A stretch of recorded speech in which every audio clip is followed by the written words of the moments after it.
नमस्कार, बहुत-बहुत स्वागत हम ओजस्विनी की एक और कड़ी में। दर्शकों बहुत-बहुत धन्यवाद आप हमारे कार्यक्रम को इतना पसंद कर रहे हैं। आज हमारे बीच है एक और ओजस्विनी और जो वास्तव में एक ओजस्विनी ही है। आमतौर पे जहाँ महिलाएँ एक कार चला के खुद को बहुत प्राउड फ़ील करती हैं, आज हमारे बीच एक ऐसी ओजस्विनी है जो ना केवल car, Hyva, JCB machine, excavator और ना जाने कितनी हेवी मशीनरी की ऑपरेटर हैं। तो आज हमारे साथ हैं काजल खारी जी। काजल जी कार्यक्रम में बहुत-बहुत स्वागत करते हैं। नमस्कार। नमस्कार। और आपसे मिलके बहुत ज़्यादा खुशी हो रही है क्योंकि जैसा कि हमारे कार्यक्रम का नाम है हम ओजस्विनी, ओज से भरी हुई। हाँ। तो एक्चुअल में आप एक ऐसे क्षेत्र से हैं, दर्शकों को भी मैं बताना चाहूँगी, जो पुरुष प्रधान क्षेत्र है। जी हाँ, जी हाँ। तो कैसे शुरू हुई आपकी यात्रा? क्योंकि हेवी मशीनरी चलाना, बड़ी-बड़ी जेसीबी मशीनें जो हेवी कंस्ट्रक्शन में चलती हैं, उसे चलाना मतलब एक महिला होने के नाते तो हम सोच भी नहीं सकते। कैसे शुरू हुई ये यात्रा? कैसे शुरू हुआ ये संघर्ष मैडम? वो बताइए। काजल खारी एक ऐसा नाम जिसे शायद ही किसी परिचय की आवश्यकता हो। महज 12 साल की उम्र में 7 बहनों में सबसे बड़ी काजल खारी ने मन में कुछ करने की ठानी जब उन्होंने अपने पिता, जो कि पेशे से ड्राइवर है, उन्हें जिम्मेदारियों के तले दबा हुआ पाया। उसमें एक मलाल ये भी कि उन्हें बेटा नहीं है। काजल की हिम्मत की क्या कहें। आज ट्रक, हाईवा और ना जाने कितनी हैवी मशीनरीज वो ऐसे चला लेती है, ना जाने जैसे ये कितना आसान काम है। जिस क्षेत्र के बारे में सोचने से भी महिलाएं सिहर जाती हैं, इन्होंने इसे एक चैलेंजिंग करियर के रूप में चुना। लगभग सभी न्यूज़ चैनल में सुर्खियां बटोर चुकी काजल खारी ने अब खुद की मशीनें लेना भी शुरू कर दिया है। इन्हें हम एंटरप्रेन्योरशिप की तरफ इनका पहला कदम भी कह सकते हैं। काजल जी ने ये कर दिखाया है कि बेटियां ना केवल बेटों के बराबर हो सकती हैं, अपितु वो बेटों से बढ़कर भी हो सकती हैं। इस पुरुष प्रधान व्यवसाय को चुनना आसान नहीं। बहुत मुश्किलें आई, बहुत परेशानियां आई। क्या क्या दिक्कतें आई और कैसे इन दिक्कतों से, मुश्किलों से वो उभरी, एक महिला होने के नाते क्या क्या परेशानियां उन्होंने झेली, आज हम ओजस्विनी की इस कड़ी में हम बातचीत करेंगे काजल खारी जी के साथ। जी, ये ऐसा है कि हम 7 बहनें हैं और हम जो है एक ऐसे समाज से आते हैं जहाँ पे लड़कियों को बोला जाए तो वो डायरेक्ट पैर की जूती समझते हैं। जी। वो लड़कियों को पढ़ाते भी नहीं है, लिखाते भी नहीं है और वो चाहते ही नहीं कि लड़की आगे बढ़े। वो उसको गलत नजरिए से देखते हैं ज्यादातर। जी। तो वो लोग घर से बाहर निकलना भी अलाउ नहीं करते हैं। लेकिन मेरे पापा जी, मेरे दादाजी जो थे, परदादा वगैरह, वो सब यहाँ छत्तीसगढ़ में पहले ट्रक चलाया करते थे। मेरे दादाजी का जो है, इस जहाँ तक मैंने सुना है, रायपुर में जिनका पहला सबसे ट्रक था, वो मेरे दादाजी थे, जिन्होंने सबसे पहली खुद की ट्रक खरीदी थी। जी। तो वो और फिर मेरी दादी जी आई, तो मेरे पापा जी का जब जन्म हुआ, वो उनका जन्म यही हुआ छत्तीसगढ़ में। जी। वो पले बड़े वहाँ, लेकिन उनने फिर आगे बढ़कर जिस फील्ड में, मतलब जो फील्ड में मैं हूँ, ड्राइवरी की जो लाइन होती है, ये पापा जी से शुरुआत हुई कि पापा पहले यहाँ आए, पले बढ़े, यहाँ के संस्कार भी उनके अंदर हैं।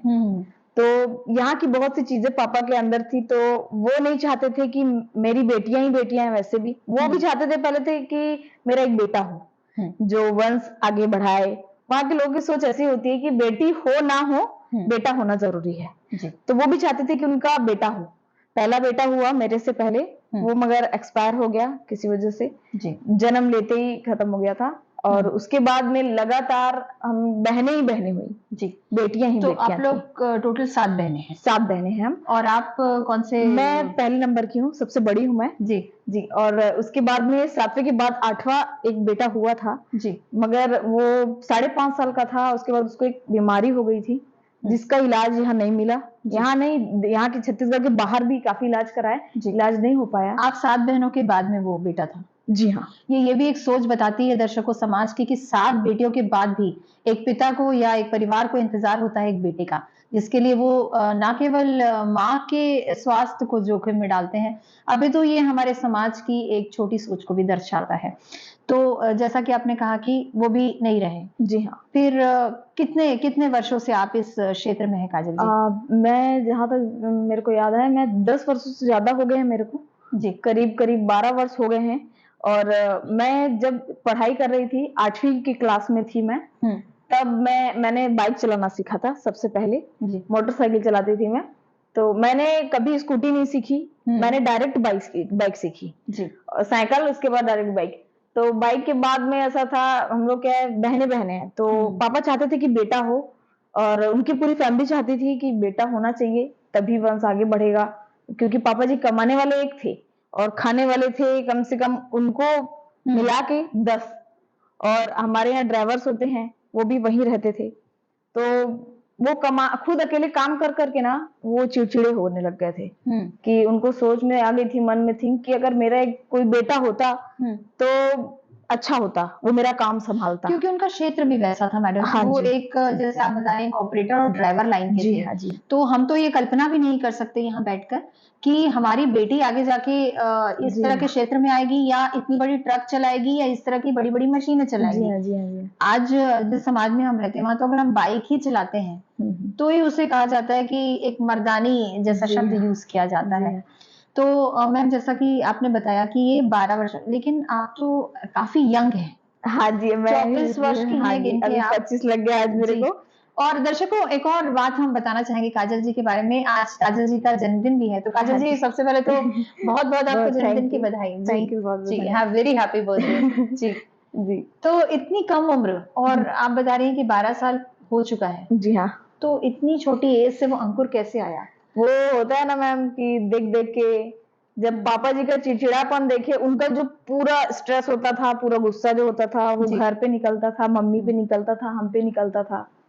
हम लोग को अब ऐसा लगने लग गया था कि मतलब हम कुछ है ही नहीं। मतलब हम बोझ हैं, ऐसा हमको फिर मतलब मेरे को एहसास होने लग गया था ये ये कि कौन सी उम्र की बात है जब आपको ऐसा लगा? जब मैं 8वीं कक्षा में थी, और जहाँ तक मेरे को याद है, मैं रही होंगी 11 साल की। ओके। ऐसा तो मेरे मन में फिर ये भावना आ गई थी कि मैं, मतलब हमारा कोई अस्तित्व ही नहीं है, कुछ नहीं है, मतलब बोलते हैं ना, पैदा कर दिए, छोड़ दिए, जी। ऐसा हो गया था। तो हमको लगता था कि हमसे फिर प्यार ही नहीं करते हैं पापा। जी। ऐसा मन में भावना आ गई मेरी। फिर मैंने सोच लिया था उसी समय कि कुछ ना कुछ तो ऐसा करूँगी कि जिससे कि ना गर्व होगा पापा को जी। कि मेरी बेटी है। जी।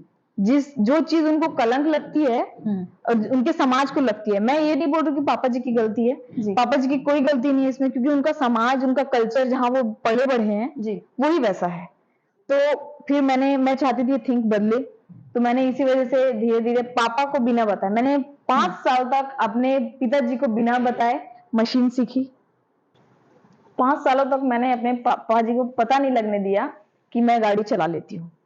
उनको 5 साल के बाद में पता चला कि काजल गाड़ी चला लेती है। वो भी ऐसा हुआ था कि पापा को कंटिन्यू दिन रात उनको गाड़ी चलानी पड़ी थी, तो वो सो नहीं पाए थे।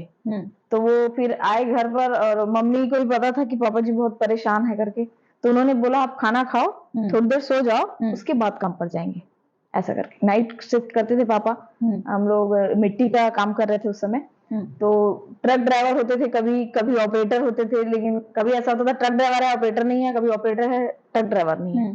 तो पापा को दोनों फिर कभी-कभी खुद मैनेज करना पड़ता था। तो काजल जी, आप जैसे बता रही हैं कि 5 साल तक उनको पता नहीं लगा कि आप ये काम कर रही हैं, है ना?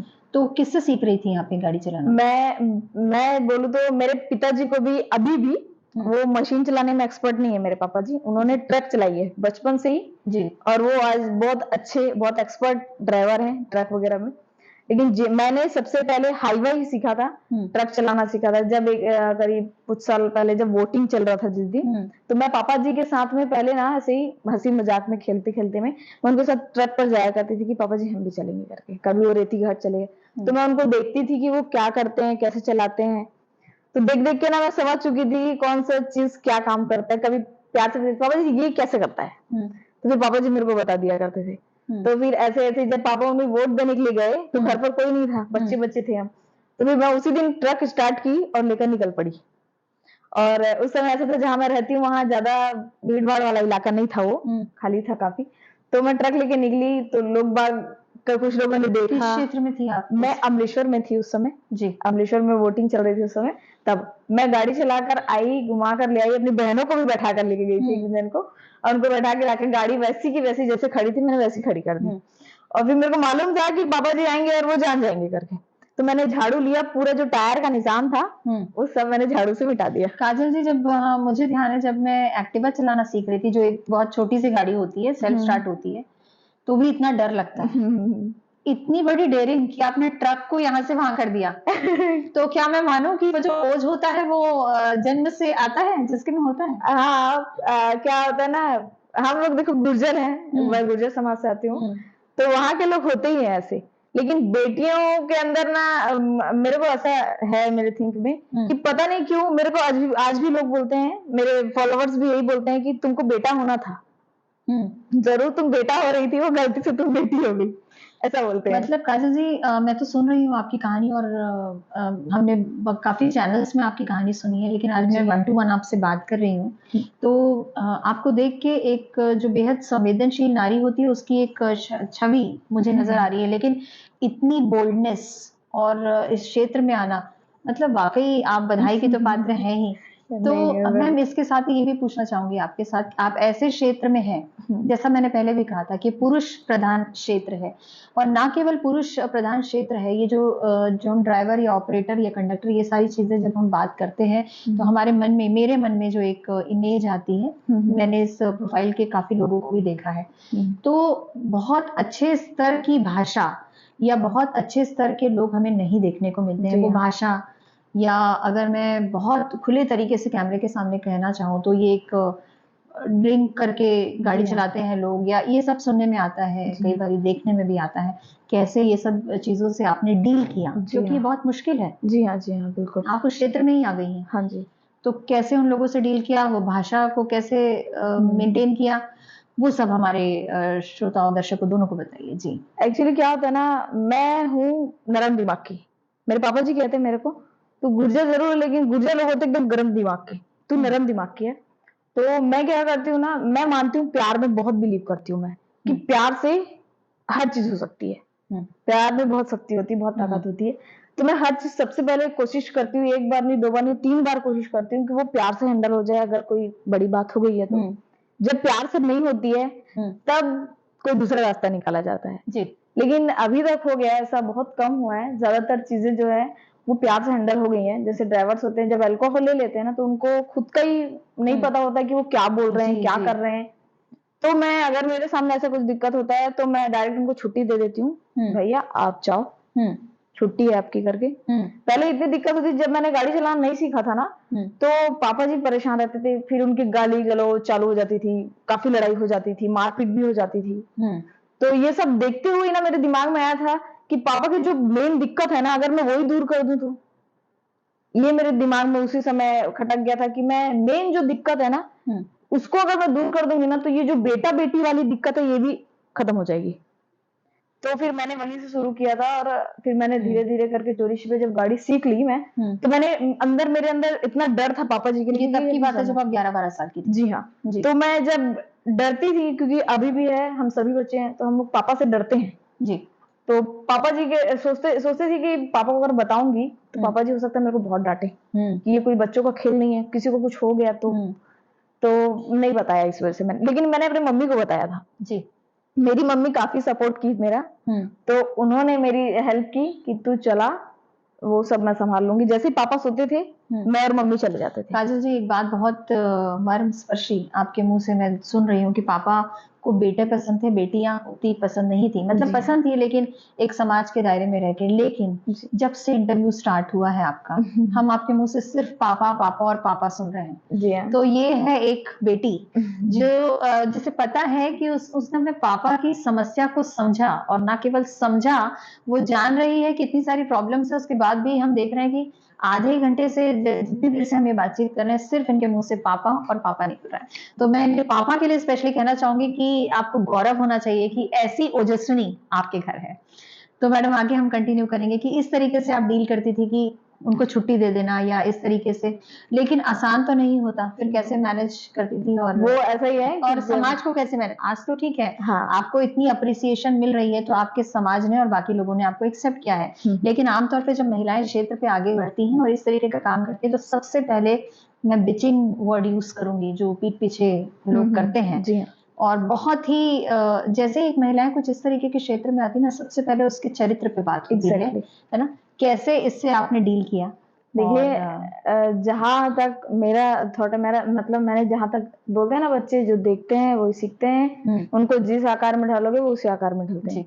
तो जब पापा जी ने देखा था ना कि मैं मतलब मैं कर सकती हूँ, जी जब पापा जी को पता चला था तो उन्होंने जब देखा कि हाँ मेरी लड़की में ये हुनर है, वो कर सकती है, तब से लेके तब का समय है और अभी का समय, उससे पहले पापा तो नाकारा ही समझते थे बच्चों को, हम सभी बहनों को। तब से अभी तक पापा जी अब हमारी तारीफ करते नहीं थकते। जी वो उन्होंने कई बार कैमरे पे भी यही कहा है कि मेरी बेटियां बेटों से कम नहीं है और अब मेरे को बेटों की जरूरत नहीं है। समाज अगर समाज ने क्या कभी चरित्र पे बात जी की, हाँ, आप बाकी बिल्कुल। लोगों ने भी की होगी, आपके जी, जी, दोस्तों ने भी, आपके बिल्कुल। कलीग्स ने भी, जी, जी, उसको जी। कैसे डील किया आपने? उन्होंने कई बार तो ऐसा हुआ है कि उन्होंने कहा है, मेरे सामने अच्छे बनते थे और मेरे पीठ पीछे ही फिर मेरे चरित्र पे उंगली उठती थी। मेरे पिताजी को भी बहुत कुछ सुनना पड़ा था कि तुम गलत कर रहे हो, तुम लड़की को गलत लाइन में डाल रहे हो, वो लड़कों के साथ रहेगी, गलत संगत में पड़ जाएगी। बहुत कुछ सुनना पड़ा था पापा जी को। पापा जी ने यही कहा और मैंने भी उनको यही विश्वास दिलाया कि मैं विश्वास नहीं तोड़ूंगी। दूसरी बात ये है कि दुनिया बोल सकती है, वो अगर आप परेशानी में हो आज ना, अगर आज आपके पास खाने को आप कमा रहे हो, जब तक हाथ पैर चल रहे कर रहे हो, लेकिन जब कल आपके हाथ पैर नहीं चलेंगे, जब आप कमा नहीं पाओगे, तो वो समाज और वो दुनिया आपको खाने के लिए नहीं देगी। क्या बात है, वो बहुत नहीं अच्छी बात आपने आएगी, कही। आपको रोटी बना के नहीं देगा कोई, देंगे आप ही के बच्चे या आप ही की बीवी या आप ही का पति, जो भी करेगा आपके घर वाले करेंगे ना, कोई नहीं आएंगे, ना ही कोई रिश्तेदार आएंगे, कोई करेंगे आपके घर के ही। तो पापा जी को लगा कि मेरी बेटी कर सकती है, वो हमेशा मेरे साथ रहे। जब भी मैं नाइट आउट करती हूँ तो मेरे पापा जी मेरे साथ होते हैं, या मेरे घर का कोई ना कोई मेंबर मेरे साथ होता है हमेशा। तो मेरे पापा अब नहीं डरते और मैं भी नहीं डरती अब इन सब चीजों से, ना ही ड्राइवर से। अगर गलती करेगा तो मार खाएगा, मेरी तो यही बात है, जो गलती करेगा वो मार खाएगा, क्योंकि हम भी मार खाएं। ऐसा नहीं है कि हमको मारनी पड़ी है, हम बचपन में छोटे थे जब गलती करते थे तो मम्मी भी मारती थी, पापा जी भी मारते थे। तो जिनको जैसे संस्कार दिए जाते हैं ना मैम, वो उसी हिसाब से ढल जाते हैं। फिर मैंने यही सब देखा, ड्राइवर जो है ना अल्कोहल लेने के बाद काम पे नहीं आते हैं, इससे पापा को परेशानी होता है, पापा को पूरा स्ट्रेस हम पे उतारते हैं। ऐसा होता था, इसी वजह से मैंने ये लाइन चुनी और मैं खुद भी चाहती थी कि मैं कुछ ऐसा काम करूंगी जो किसी ने नहीं किया होगा। जी, तो विश्वास आपको दिलाना पड़ा जी कि मैं कर सकती हूँ। जी हाँ। और दुनिया का तो काम है बोलना, आज चरित्र पे बोल रही हैं, कल किसी और चीज पे बोलेंगी। एक और बहुत ही खास सवाल आपसे पूछना चाहूंगी, आप इस क्षेत्र में हैं और अभी अभी आपकी शादी हुई है, 1 साल हुआ है? 1 साल भी नहीं हुआ है, अभी फेब में हुई है मेरी शादी। ओके, 1 साल भी नहीं हुआ है। ओके, तो इस क्षेत्र में है, तो आपके क्या जो हस्बैंड है वो भी इसी क्षेत्र में है? क्योंकि इसमें तो आपको शादी में भी दिक्कत आई होगी कि लड़की ये कर रही है, तो वो कैसे आपने डील किया? क्या है आपके लाइफ पार्टनर आपको कितना सपोर्ट करते हैं, उस बारे में बताइए। क्योंकि अगर महिलाओं को कुछ करना है तो हस्बैंड का सपोर्ट कहीं ना कहीं हमको लगता है तो थोड़ी सी राहें आसान हो जाती है। जी उस बारे में बताइए। जी, मेरे हस्बैंड का भी यही काम है और उनकी भी खुद की मशीन है। तो वो मेरे को शुरू से ही, मैं शादी से पहले से उनको जानती थी और मैं चाहती थी कि कोई और आए और मेरे को फिर से उसको ये सब समझाना पड़े, सिखाना पड़े। हो सकता है सामने वाला जब किसी मेरी अनजान से शादी हो तो वो ना माने, मना कर दे कि नहीं मैं तो नहीं अलाउ करूंगा। कई लोग ऐसे होते हैं ना जो शादी भी कर लेते हैं फिर बाद में मना कर देते हैं। जी।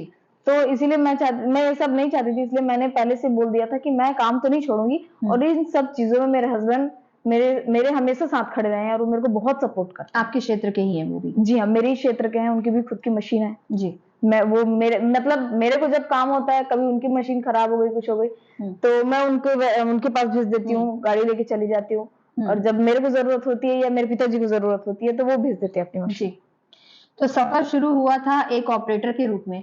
हमने ये भी सुना है कि आपने भी हैवी मशीन भी परचेज भी कर ली है और आप खुद का भी काम शुरू कर रही हैं। और जितना काजल जी मैं इस काम के बारे में जानती हूँ, ये काम अगर आप एक एज ए बिजनेस करती हैं और अपनी गाड़ी आप अगर चलाती हैं या चलवाती हैं, तो ये एक अच्छे बिजनेस की श्रेणी में आता है।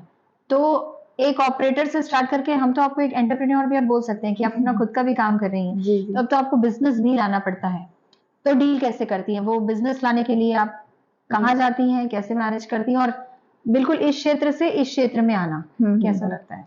ये ऐसा है मैम, पहले तो सिर्फ ड्राइवर ही कर रहे थे, ऑपरेटर ही कर रहे थे। अब उन सब चीजों के लिए हमको घूमना पड़ता है, गाड़ी लेके जहाँ काम चल रहा होता है वहां जाना पड़ता है। कार्ड्स होते हैं, वो हम उनको प्रोवाइड करते हैं। लेकिन मैं एक लड़की हूँ तो मेरे को ना काफी दिक्कत होती है इन सब चीजों में, अभी भी होती है और होगा शायद आगे भी चल के मेरे को हो। मेरे साथ ऐसा भी होता है कि मैं कभी कभी जाती हूँ बड़े बड़े फील्ड में जहाँ बहुत बड़ा काम होता रहता है, मैं वहां जाती हूँ, कार्ड लेके वो एक्सेप्ट करते हैं, उसके बाद में मेरे से मटेरियल भी लेते हैं। लेकिन जब पेमेंट की बारी आती है, मैं वो मेरे को बताते हैं कि फलाना जगह मेरा ऑफिस है, वहां जाना। जब मैं वहां जाती हूँ, ऑब्वियसली मैं कभी भी अकेले नहीं जाती क्योंकि पहले मेरी सेफ्टी है। तो मैं जब भी वहां जाती हूँ तो मेरे को बोलते हैं 1 महीने बाद आना, 1 हफ्ते बाद आना, ऐसे करके मेरे को कई लोगों ने बहुत घुमाया है। और जब हद हो जाती है तो वही है ना कि जब कोई नहीं मानता तो वो जैसा करता है ना उसके साथ वैसा ही करो जी। तो फिर मैं वहीं पे खड़े होकर बैठती थी आराम से कि वो जब तक, अगर वो रात तक भी रुकेगा अपने ऑफिस में तो मैं बैठे रहूंगी, क्योंकि मैं तो महिला ऐसे तो है नहीं कि मैं झगड़ा कर दूं, गाली गलौज चालू कर दूं, तो मैं ये सब नहीं कर सकती। इसीलिए जब मैं वहां जाती थी तो जब हद हो जाती थी वो उनको भी लगता था कि कोई बैठा है, लड़की बहुत देर से बैठी है, मेहनत कर रही है। तो कई लोग समझ के ना उसके बाद मेरे को पेमेंट करके मेरे को भेज देते थे। लेकिन कुछ लोग इतने ढीठ होते थे ना कि इतनी बड़ी कंपनी के मालिक होने के बाद में सोच इतनी छोटी होती है ना कुछ लोगों की, कि वो लोग क्या बोलते थे कि हम महिला से बात नहीं करते। मैम वैसे भी मार्केट से पैसा निकालना बहुत मुश्किल है जब आप बिजनेस में होते हैं। जी हाँ। तो आप तो महिला हैं, पुरुष होके भी बहुत उनको दिक्कतें जी हाँ, होती जी हैं, हाँ। आज का कल, कल का परसों, वो एक हैबिट वाली जी बात जी होती जी है। बिल्कुल। तो ऐसा ही होता है मैम मेरे साथ भी, और कई लोगों ने मेरे को डायरेक्ट यही बोला है कि आप महिला हैं, हम महिलाओं से बात नहीं करते जी। केबिन में भी घुसने नहीं देते थे मेरे को। अभी भी कई लोगों के साथ ऐसा हुआ है, मतलब कई ऐसे हैं फील्ड में जो मेरे को जाती हूँ पेमेंट के लिए बोल देते हैं महिला है, हम महिला से बात नहीं करेंगे, आप पुरुष को भेजिए। तो मजबूरन फिर मेरे को पापा जी को कॉल करके बताना पड़ता था। फिर पापा जी आते थे, फिर वो बोलते थे। लेकिन उनका भी ऐसा सम्मान समारोह रखते हैं, जैसे महिलाओं के लिए 8 मार्च को जो वुमेन्स डे होता है, तो ऐसा सब होता है। तो मैं तो साफ मना कर देती हूँ। अगर कोई वैसा इंसान आके मेरे को अगर सम्मान करेगा मेरा, तो वो एक दिखावा है, छलावा है, तो मैं उनसे सम्मान नहीं ग्रहण करती, मैं मना कर देती हूँ साफ। क्योंकि सबसे पहले अगर बोल रहे हो ना नारी शक्ति बोल रहे हो, नारी सम्मान बोल रहे हो, तो वो अंदर से है तो ही सम्मान कहलाएगा, वरना फिर वो छलावा है, वो कुछ नहीं है फिर। काजल जी बहुत अच्छी बातचीत रही आपके साथ, और बहुत अच्छी बात आपने ये कही कि जो बाहर बोलते हैं, बाहर आपको सम्मान देने अकेले आ रहे हैं, और अगर बैक स्टेज में बात करूं तो वो बोलते हैं महिलाओं को हम एंट्री नहीं देंगे, ये करेंगे, उनसे आप सम्मान नहीं लेती। ये आपके एक रियल कैरेक्टर को दिखाता है, और आप मीडिया पे बात बोल रही हैं। जी हाँ। तो बहुत ही आपकी जो बोल्डनेस हमने देखी पूरे इंटरव्यू के दौरान, और जिस आपका वो जो पैशन है जो अब 11-12 साल, वो जब आप बोल रही हैं ना, और अचानक से जैसे आप एक सॉफ्ट कॉर्नर जैसी महिला जैसे भी बात कर रही हैं, इसके अलावा जैसे ही एक रौद्र रूप आना चाहिए जहाँ एक फीमेल का, जहाँ जरूरी होता है काम करना इस क्षेत्र में, मैं कहूँगी इस तरह के और भी क्षेत्र हैं जहाँ पे वो भी आपके अंदर दिखता है। आप जानती हैं कि ये इस कार्यक्रम का हमारा उद्देश्य महिलाओं को मोटिवेट करना, और क्योंकि हम प्रोग्राम के अंत की ओर हैं, समय की एक सीमा है, और मन तो हो ही नहीं रहा कि हम आपसे बात कहीं पे रोकें, लेकिन जाते जाते हमारे दर्शकों के लिए कुछ ऐसी फायर दे दीजिए जो आपके अंदर है, जो दिख रही होगी, और मैं यकीन करती हूँ कि आपको बहुत पसंद आया होगा आज का शो। तो मैडम जाते जाते हम सब के लिए आपकी वो फायर चाहिए हमें। ओके जी। अब उसमें मैं क्या कहूँ, कहने को तो कोई मेरे पास शब्द नहीं है जी, लेकिन फिर भी मैंने ऐसा, पूरी बातचीत फायर से भरी थी, जाते जाते कुछ ऐसा बता दीजिए कि कैसे वो फायर सबके अंदर आनी चाहिए आपको देख के, और क्या वो पॉइंट होता है कि बस क्लिक करना है हमको। आपका संदेश।